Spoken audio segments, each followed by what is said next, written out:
Good morning everybody.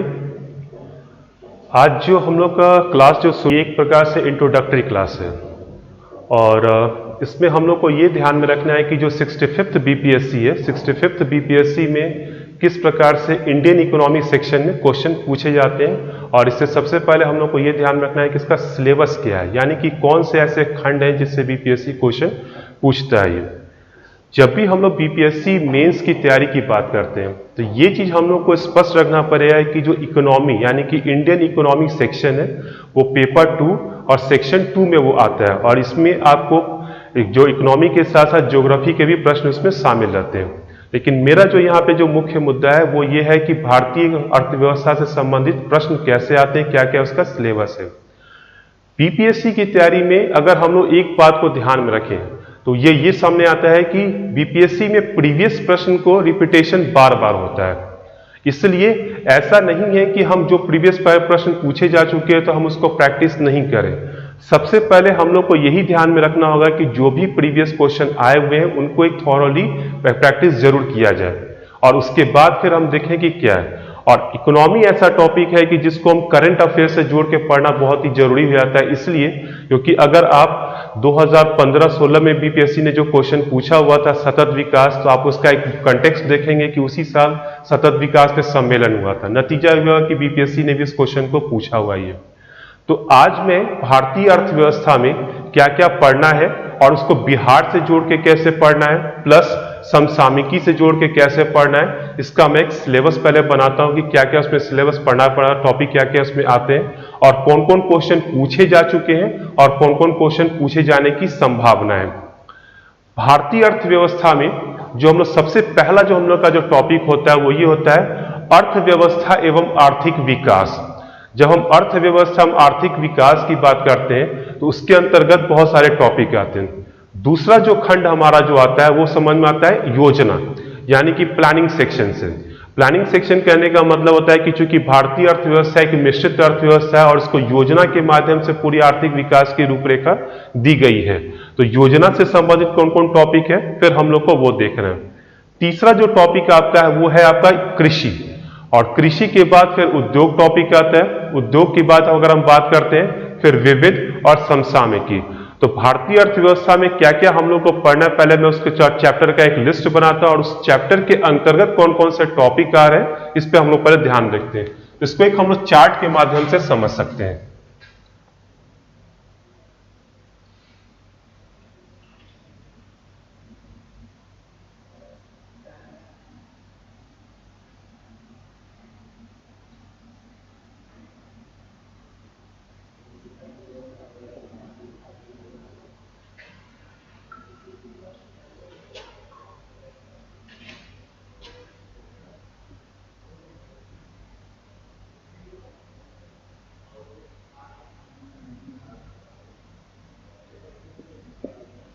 अर्थव्यवस्था एवं आर्थिक विकास।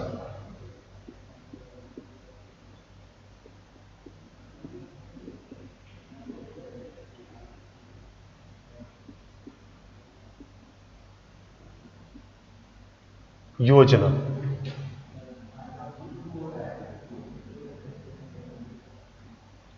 कृषि,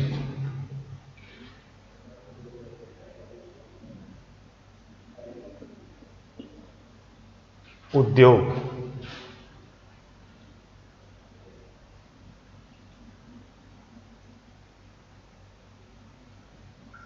गरीबी, बेरोजगारी, जनसंख्या,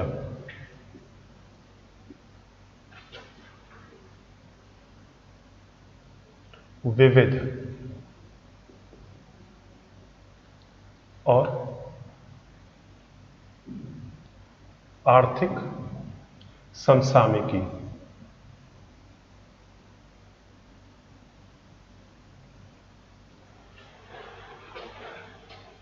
जो हम लोगों ने ये चार्ट बनाया है, अगर हम बीपीएससी के सारे प्रीवियस क्वेश्चंस को देखें और उसके बाद हम एनालिसिस करें तो मोटा मोटी हम लोग को इसी विषय से सारे प्रश्न मिल जाते हैं।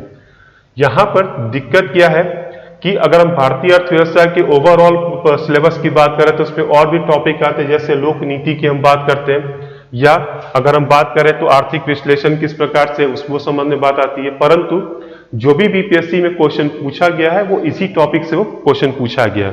अब इसमें ये ध्यान में रखना है कि जो प्रश्न आ चुके हैं और जो प्रश्न संभावित हैं, दोनों को हम लोग को देखना है। जब हम अर्थव्यवस्था एवं आर्थिक विकास की बात करते हैं तो स्वभावतः हम लोग का जो सबसे पहला टॉपिक आता है वो टॉपिक ये है भारतीय अर्थव्यवस्था की विशेषता।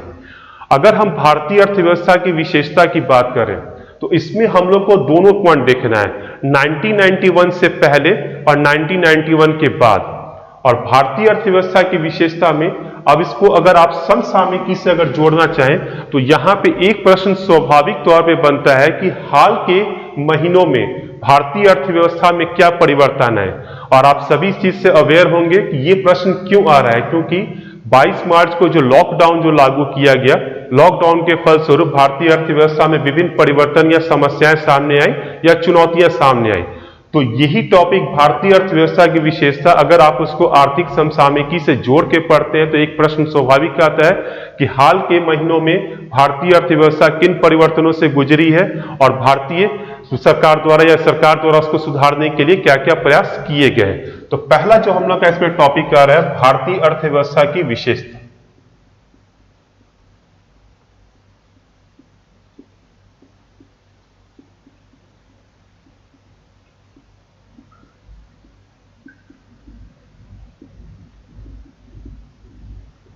इसके बाद का जो प्रश्न है वो ये है,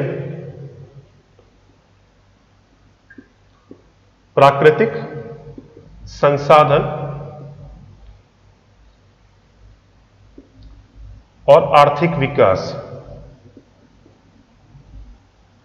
ये टॉपिक है, परंतु जो बीपीएससी में प्रश्न पूछे गए हैं वो प्रश्न ये पूछे गए हैं, प्राकृतिक संसाधन और विकास वन किस प्रकार से किसी अर्थव्यवस्था को गति प्रदान करते हैं, ये प्रीवियस क्वेश्चन है। लेकिन प्राकृतिक संसाधनों में सारे चीज आते हैं, इसलिए ये ध्यान में रखिए कि इस टॉपिक से प्रश्न पूछे जा चुके हैं। इसके बाद तीसरा टॉपिक जो हम लोग का है वो है अधोसंरचना।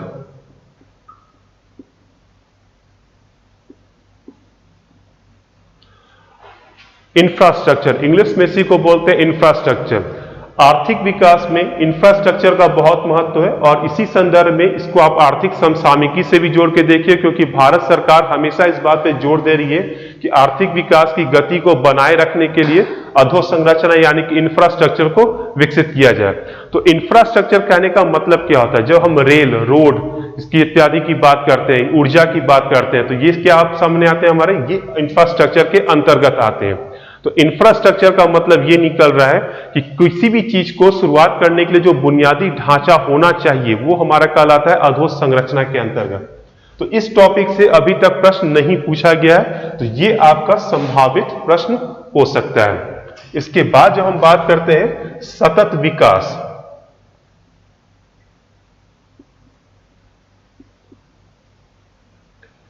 सतत विकास की अगर हम बात करें तो सतत विकास 2016 में बीपीएससी से प्रश्न पूछ चुका है, लेकिन ये रेलेवेंट टॉपिक इसलिए क्योंकि हर बार इससे कुछ ना कुछ प्रश्न आपको रहते ही रहते हैं। और अभी हाल फिलहाल का जो सबसे ज्यादा चर्चित विषय है वो है आपका असंगठित क्षेत्र।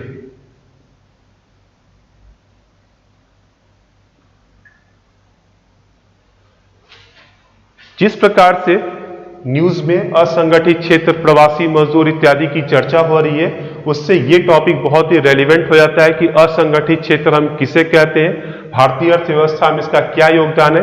और बिहार से भी हम इसको इसलिए जोड़ सकते हैं क्योंकि जितने भी मजदूरों का पलायन हुआ है वो या तो बिहार या फिर यूपी जैसे राज्यों से ही हुआ है। तो अर्थव्यवस्था में असंगठित क्षेत्र का क्या महत्व है, प्रवासी मजदूरों की क्या स्थिति है, वो आप इसको इसी टॉपिक के अंतर्गत वो आप इसको रख के पढ़ सकते हैं। इसके बाद एक और टॉपिक जो आपका आता है वो है आपका सेवा क्षेत्र।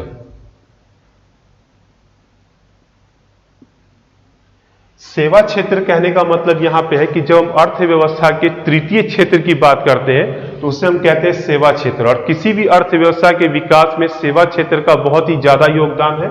और सेवा क्षेत्र में प्रश्न इस प्रकार से पूछ सकते हैं कि सेवा क्षेत्र की परिभाषा क्या है, सेवा क्षेत्र का भारतीय अर्थव्यवस्था में क्या योगदान है, सरकार द्वारा सेवा क्षेत्र को बढ़ाने के लिए क्या उपाय किए जा रहे हैं। और इसी को अगर आप बिहार के संदर्भ में कर लें कि बिहार के विकास में सेवा क्षेत्र का क्या योगदान है, तो ये प्रश्न आपको इसी के अंतर्गत ये आ जाएगा। ये मैंने एक मोटा मोटी टॉपिक बनाया है कि इस सेक्शन के अंतर्गत ये सारे आ सकते हैं, जरूरी नहीं है कि सिर्फ यही रहे, और भी टॉपिक है जो समय समय पे हम लोग क्लास में इसकी चर्चा करेंगे। ये को मैंने सिर्फ एक रूपरेखा ही आपको बनाई है, यानी कि भारतीय अर्थव्यवस्था की विशेषता, यहां भी आपको करंट अफेयर से जोड़ के पढ़ना है। प्राकृतिक संसाधन और विकास की अगर हम बात करें, वहां पे भी आपको ये चीज आ जा रहा है। अधोसंरचना की बात करें, सतत विकास, असंगठित क्षेत्र और सेवा क्षेत्र की हम बात करते हैं। ये हम लोग का पूरा ये भारतीय अर्थव्यवस्था के अंतर्गत अर्थव्यवस्था और आर्थिक विकास का टॉपिक ये चीज आपको आ रहा है। ये इसमें मैंने जैसे कि बताया है कि इससे प्रश्न आ चुके हैं। प्राकृतिक संसाधन और विकास में स्पेशली 1 से क्वेश्चन पूछा जा चुका है। अधोसंरचना से प्रश्न नहीं आए हुए, सतत विकास से प्रश्न पूछा जा चुका है, और फिर असंगठित क्षेत्र और सेवा क्षेत्र, ये तीनों आपको सबसे ज्यादा रेलिवेंट टॉपिक अभी बीपीएससी के लिए यही है। ये हम लोग का पहला पार्ट हो गया। जब हम योजना सेक्शन की बात करते हैं तो स्वभावतः योजना में क्या क्या टॉपिक आता है, इस पे थोड़ा सा एक नजर डाल लेते हैं।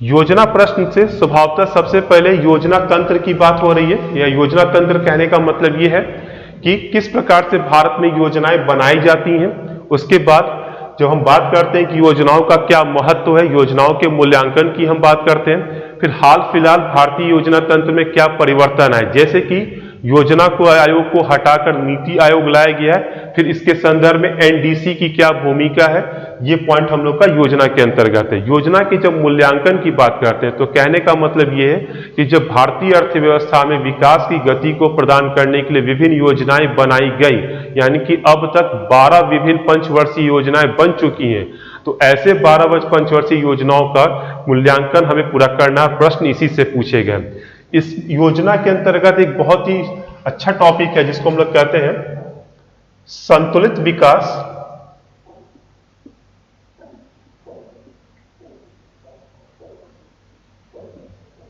वर्सेस असंतुलित विकास।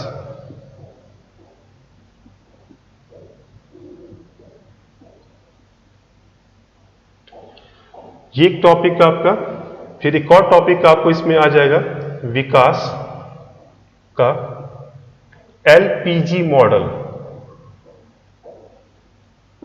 विकास का एलपीजी मॉडल, यहां पे मतलब ये है संतुलित विकास और असंतुलित विकास की जब हम बात करते हैं तो मतलब ये निकल रहा है कि क्या भारतीय अर्थव्यवस्था के किसी एक क्षेत्र को विकसित किया जाए या तीनों क्षेत्र का समान रूप से विकास किया जाए। हमारे देश में देखा यह गया कि कृषि पे अत्यधिक जोर तो दिया गया, पर जब हम बात करते हैं उद्योग क्षेत्र की बात करते हैं तो वो थोड़ा सा वो पिछड़ा बना रहा। तो ये संतुलित विकास और असंतुलित विकास के अंतर्गत आता है। जब हम विकास के एलपीजी मॉडल की बात करते हैं तो स्वभावतः एलपीजी का यहां अर्थ निकल रहा है लिबरलाइजेशन, प्राइवेटाइजेशन, ग्लोबलाइजेशन। कहने का मतलब हो गया उदारीकरण, निजीकरण एवं वैश्वीकरण की बात करते हैं। यानी कि जैसे ही 1991 में नवीन आर्थिक नीति आई, उसके फलस्वरूप उदारीकरण और निजीकरण, वैश्वीकरण का एक दौर प्रारंभ हुआ। उसके संदर्भ में विकास प्रक्रिया को कैसे बढ़ाया गया, ये पॉइंट हम लोग का योजना के अंतर्गत आता है। इस दो टॉपिक से अभी तक प्रश्न नहीं पूछा गया, लेकिन जो भी प्रश्न आए हैं वो इसी संदर्भ में आए हैं कि विकास की प्रक्रिया क्या है, कैसे योजना के द्वारा इसको बढ़ाया गया है, फिर सूक्ष्म जो आयोजना किसको कहते हैं, योजना के विभिन्न प्रकार का क्या है, ये सब आपको योजना टॉपिक के अंतर्गत ये पूरा टॉपिक आता है। इस खंड में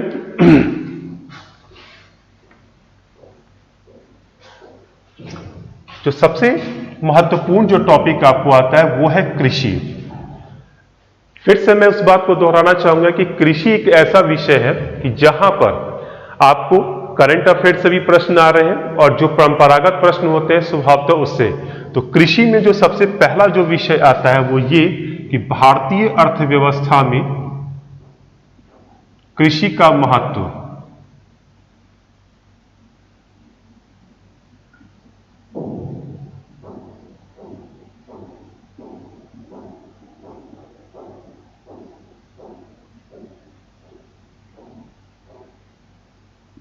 उसके बाद जब हम विभिन्न टॉपिक की हम बात करते हैं तो फिर उसमें क्या क्या आएगा,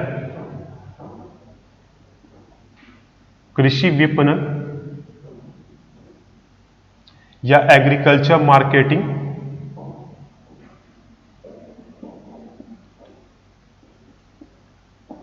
कृषि कीमत नीति,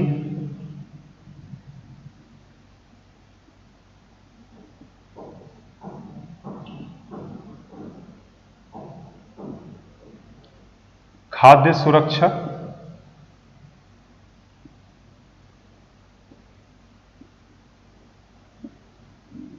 पशुधन का महत्व,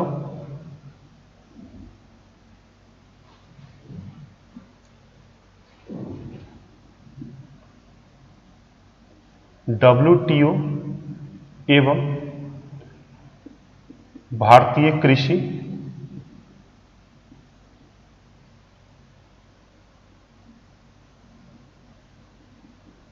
कृषि सब्सिडी।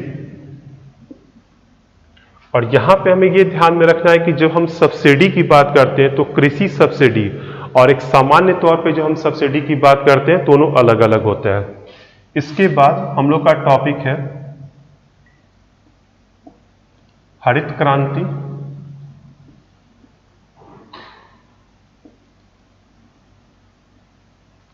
फसल प्रतिरूप या क्रॉपिंग पैटर्न। ये सब कुछ विषय है जो हम लोग बात करते हैं। और इसमें एक और टॉपिक हम जोड़ सकते हैं जिसको हम कहेंगे कृषि वित्त।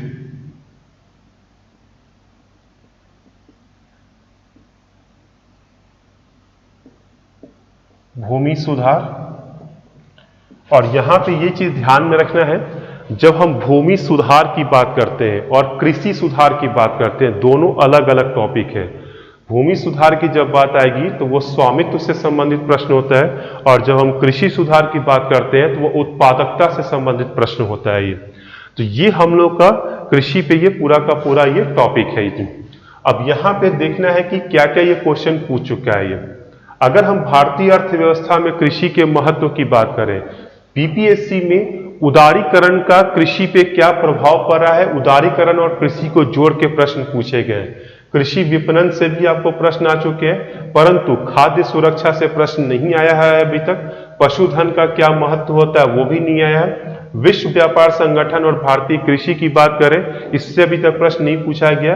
कृषि सब्सिडी से थोड़ा सा ये हल्का एक प्रश्न पूछा जा चुका है। और जब हम हरित क्रांति की बात करते हैं तो इसमें दोनों हरित क्रांति, द्वितीय हरित क्रांति और सदाबहार कृषि, ये आपको फिर प्रश्न नहीं पूछे गए हैं।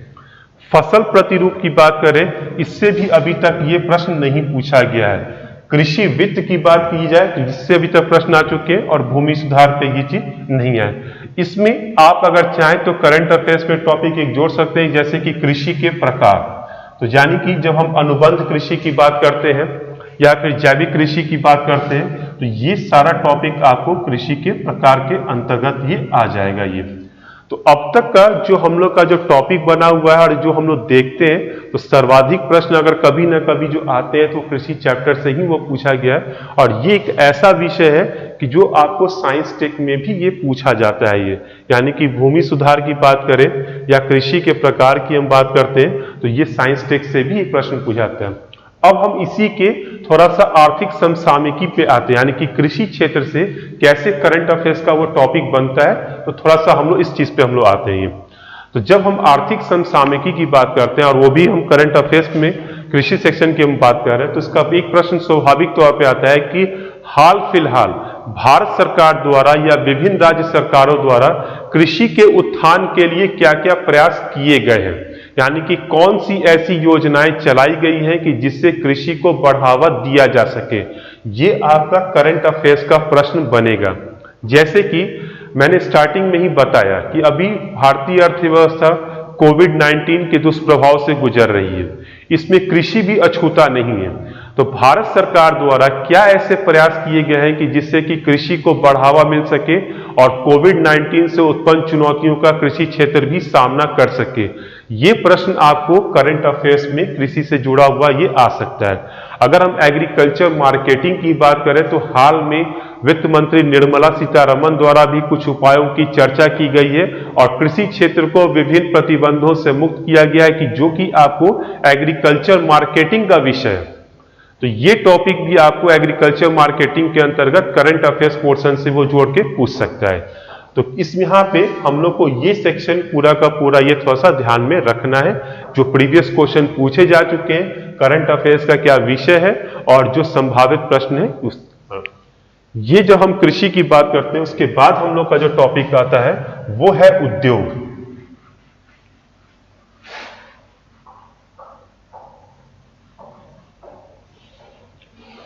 उद्योगों से किस प्रकार से प्रश्न पूछा गया है? स्वाभाविक तौर पे उद्योगों का महत्व, इसमें भी अगर हम बात करें तो सार्वजनिक क्षेत्र के उद्यमों का महत्व,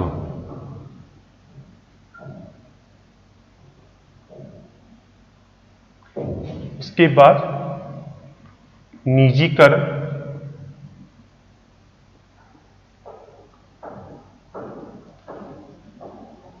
विनिवेश,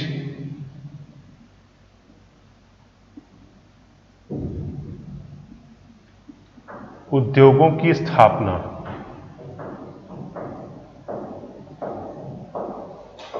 यानी कि भारतीय अर्थव्यवस्था में उद्योगों का क्या महत्व है, उसी में अगर हम सार्वजनिक, तो क्योंकि जब हम उद्योगों की बात कर रहे हैं महत्व में, तो सार्वजनिक क्षेत्र और निजी क्षेत्र दोनों आ जाते हैं। परंतु जब हम सार्वजनिक क्षेत्र की बात करते हैं यानी कि सरकार की अधिकारिता में जो उद्यम है उनका क्या महत्व रहा है, भारतीय अर्थव्यवस्था के विकास को कैसे गति प्रदान की है, तो ये विषय आपको सार्वजनिक क्षेत्र के अंतर्गत आता है। क्या निजीकरण एक समस्या का समाधान है, ये एक टॉपिक आपको हो जा रहा है। और हाल फिलहाल आपने देखा होगा कि सरकार विनिवेश की गति को बहुत ज्यादा बढ़ावा दे रही है। यानी कि भारतीय अर्थव्यवस्था में विनिवेश का क्या प्रभाव पड़ रहा है, क्यों सार्वजनिक क्षेत्र के उद्यमों का विनिवेश किया जा रहा है, इसके क्या प्रभाव पड़ते हैं, ये इसके प्रश्न ये भी आ सकते हैं कि इसके विनिवेश के पक्ष और विपक्ष में तर्क दें। और इसी के अंतर्गत एक और विषय आएगा विनिवेश में ही, जिसको हम कहते हैं सामरिक विनिवेश या स्ट्रैटेजिक डिसइन्वेस्टमेंट। ये दोनों टॉपिक आपको करंट अफेयर से जुड़े हुए हैं। और उसके बाद जो बीपीएससी में 63rd बीपीएससी में पूछा गया था उद्योगों की स्थापना, यानी कि किसी उद्योग की स्थापना के पीछे कौन से कारक होते हैं, क्या उसका परिणाम निकलता है, क्यों वहां पे वो सक्सेसफुल होता है, ये चीज आपको उद्योगों की स्थापना के अंतर्गत आता है। ये फिर जब हम बात करते हैं उद्योगों में, तो उसमें एक और चीज हम लोग को ध्यान में रखना है कि उद्योगों की स्थापना पीछे हाल की प्रवृत्ति क्या है। यानी कि अगर हम बात करते हैं मेक इन इंडिया की बात कर रहे हैं तो वो डायरेक्ट आपको उद्योग से जुड़ा हुआ है। और असमें भी हमको देखना है कि उद्योग क्षेत्र में भारत आत्मनिर्भर क्यों नहीं हो पाया। तो मैं इसको फिर आर्थिक समसामयिकी विषय में वो चर्चा करूंगा। फिलहाल जो हम लोग का उद्योग से जो टॉपिक है वो आपको मोटा मोटी इसके अंतर्गत ही आता है। इसके बाद ये तीन टॉपिक यानी कि गरीबी, बेरोजगारी और जनसंख्या, ये चाहे तो हम लोग अलग अलग करके पढ़ सकते हैं और तीनों को मिला के पढ़ सकते हैं, क्योंकि ये तय रहा है या तो गरीबी से प्रश्न पूछे गए या बेरोजगारी से या फिर जनसंख्या से। तो गरीबी से हमेशा सैद्धांतिक प्रश्न पूछा गया है कि किस प्रकार से है, क्या उसके कारण है और सरकार द्वारा क्या क्या उपाय किए गए। बेरोजगारी के संदर्भ में भी बात है, क्योंकि जहां गरीबी है तो वहां बेरोजगारी की बात आती है। और फिर यहाँ पे उसका करंट अफेयर्स वाला प्रश्न कि हाल फिलहाल में भारतीय अर्थव्यवस्था में बेरोजगारी क्यों बढ़ी है। तो इसको वही हम देख सकते हैं कि लॉकडाउन के फलस्वरूप जो आर्थिक गतिविधियां जो कमजोर पड़ी उसके वही कारण आपका बेरोजगारी के संदर्भ में आता है। और जनसंख्या में सबसे इंपॉर्टेंट ये होती है कि जब हम जनसंख्या की बात करते हैं इसको हम कहते हैं मानवीय संसाधन के तौर पे।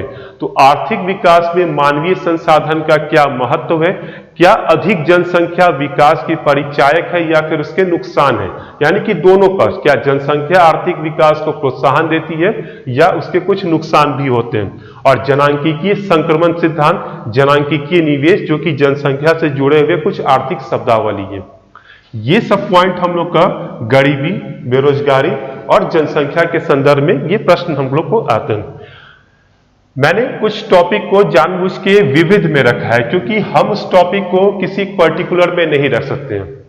सामान्यतः जब हम बात करते हैं कि आर्थिक विकास में बैंकों की क्या भूमिका है, आरबीआई किस प्रकार से रोल अदा करता है, नाबार्ड की क्या भूमिका होती है, जो कि करंट अफेयर से जुड़े हुए प्रश्न हैं। तो अगर हम विविध श्रेणी की अगर हम बात करें तो विविध में जो करंट अफेयर से जुड़े प्रश्न, जैसे कि अभी आप लोगों ने पढ़ा होगा कि हाल फिलहाल सरकार ने विभिन्न सरकारी बैंकों का विलय करके बड़े बड़े बैंक बनाने का निर्णय लिया। तो आप इस टॉपिक को चाहे तो मनी बैंकिंग फिनेंस के अंतर्गत रख सकते हैं, बट मैंने इसको विविध में रखा है इसलिए क्योंकि बीपीएससी में अभी तक इस सेक्शन से प्रश्न नहीं पूछे गए, परंतु करंट अफेयर से ये बहुत ही ज्यादा जुड़ा हुआ है। तो विविध के अंतर्गत हम ये पढ़ सकते हैं कि आरबीआई की क्या भूमिका होती है, हाल फिलहाल भारत सरकार और आरबीआई के बीच तनाव के क्या कारण रहे। बैंकों की अगर हम बात करें तो इसमें यह बात आ सकती है कि आर्थिक विकास में बैंकों की क्या भूमिका होती है, सहकारी बैंक क्या होते हैं और सहकारी बैंक किस प्रकार से आर्थिक विकास को प्रोत्साहन देते हैं, और उसी संदर्भ में क्षेत्रीय ग्रामीण बैंकों यानी कि आरआरबी की हम बात कर रहे हैं। तो ये हम लोग का विविध टॉपिक में एक जो विषय है कि जो बार बार जिससे प्रश्न आता है वो है आपका वैश्वीकरण। ये ऐसा विषय है कि जो सिर्फ न केवल भारतीय अर्थव्यवस्था खंड से भी आता है बल्कि दूसरे यानी कि साइंस टेक से भी ये क्वेश्चन पूछा गया, यानी कि वैश्वीकरण का क्या परिणाम निकला, कृषि क्षेत्र की हम क्या बात करते हैं, सेवा क्षेत्र में कैसे इसका आता है, ये सारा चीज आपका वैश्वीकरण के अंतर्गत आता है। तो विविध विषय में हम बैंकों की भूमिका, वैश्वीकरण की हम बात कर सकते हैं इत्यादि प्रश्न ये इसके अंतर्गत है। फिर एक और प्रश्न स्वाभाविक तौर पे आ सकता है जिसको हम लोग कह सकते हैं विशेष आर्थिक क्षेत्र।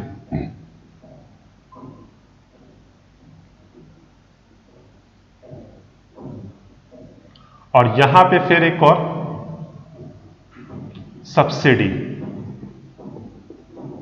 जो कि आपको पूछा गया है पिछले एग्जामिनेशन में। तो मैंने पहले भी कहा था कि जब हम कृषि क्षेत्र में सब्सिडी की बात करते हैं और ओवरऑल सब्सिडी की बात करते हैं, दोनों अलग अलग चीजें, दोनों एक दूसरे से लिंक्ड भी है परंतु दोनों अलग अलग टॉपिक भी आता है। और सब्सिडी से प्रश्न आपको पूछे जा चुके हैं बीपीएससी में ये। तो यहां पे वैश्वीकरण विशेष आर्थिक क्षेत्र यानी कि औद्योगिक गतिविधियों को बढ़ावा देने के लिए और विशेषकर निर्यात को बढ़ावा देने के लिए विशेष आर्थिक क्षेत्रों की स्थापना की गई है। तो प्रश्न स्वाभाविक तौर पे ये आएगा कि विशेष आर्थिक क्षेत्र क्या होते हैं, भारतीय अर्थव्यवस्था में इसकी क्या भूमिका है, किस प्रकार से इन्होंने विकास को बढ़ावा दिया है। और जो तीसरा टॉपिक जो हम लोग का है वो ऑब्वियसली सब्सिडी है ही। ये हम लोग का पूरा ये एक मोटा मोटी बुनियादी टॉपिक ये चीज हो गया, ये मैंने बताया थी। अब आप अगर आप आर्थिक समसामयिकी पे आए तो इसमें कैसे प्रश्न आएंगे, तो आपको मालूम है कि जिस प्रकार से आर्थिक घटनाएं अभी घट रही हैं उनको प्रश्नों के रूप में कैसे किया जा सकता है, तो मैं कुछ इस पर चर्चा करता हूं। जैसे कि स्वभावतः एक प्रश्न पूछा जा सकता है कि भारतीय अर्थव्यवस्था पे किस प्रकार के कोविड-19 का वो प्रभाव पड़ा, भारत सरकार द्वारा कैसे उस चुनौती का सामना किया जा रहा है या किस प्रकार से अर्थव्यवस्था को उस मंदी की गति से उबारने के प्रयास किए गए हैं। दूसरा जो बहुत ही रेलिवेंट टॉपिक है वो है प्रवासी मजदूरों का टॉपिक, या जिसको हम असंगठित क्षेत्र से भी जोड़ सकते हैं। और बिहार के संदर्भ में क्यों इंपॉर्टेंस हो जा रहा है, क्योंकि वही चीज है कि जब हम बिहार के संदर्भ में बात करते हैं तो सबसे ज्यादा प्रवासी मजदूरों की समस्या कहां देखने को मिल रही है, बिहार और यूपी जैसे राज्यों में।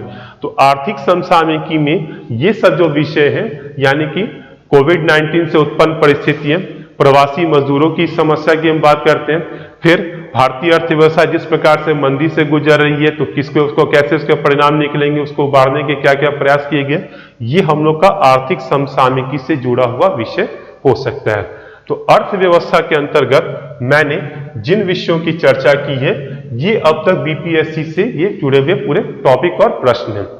इसका मतलब ये नहीं होता है कि हमने जो एक आउटलाइन बना दिया तो वही चीज रहते हैं। प्रश्नों की जब हम विश्लेषण की अगर हम बात करें तो हर बार कुछ हमें नए प्रश्न भी देखने को मिलते हैं कि जो आपको आर्थिक समसामयिकी से ही जुड़े हुए रहते हैं ये। इसलिए जितना मैक्सिमम टॉपिक हो सके हम लोग उसको बनाएं और उसी के ऊपर वो पूरा का पूरा हम लोग का ये कार्य चले। तो ये हम लोग का भारतीय अर्थव्यवस्था से संबंधित पूरा का पूरा टॉपिक रहा। मैं उम्मीद करता हूं कि बीपीएससी में जैसे प्रश्न पूछे गए हैं या जिस प्रकार से रहा तो आप इस चर्चा से लाभान्वित हुए होंगे। इसी के साथ मैं अपना ये क्लास वो समाप्त करता हूं और जो भी आगे प्रश्न ये सब रहेंगे फिर मैं इसका समाधान करने का प्रयास करूंगा।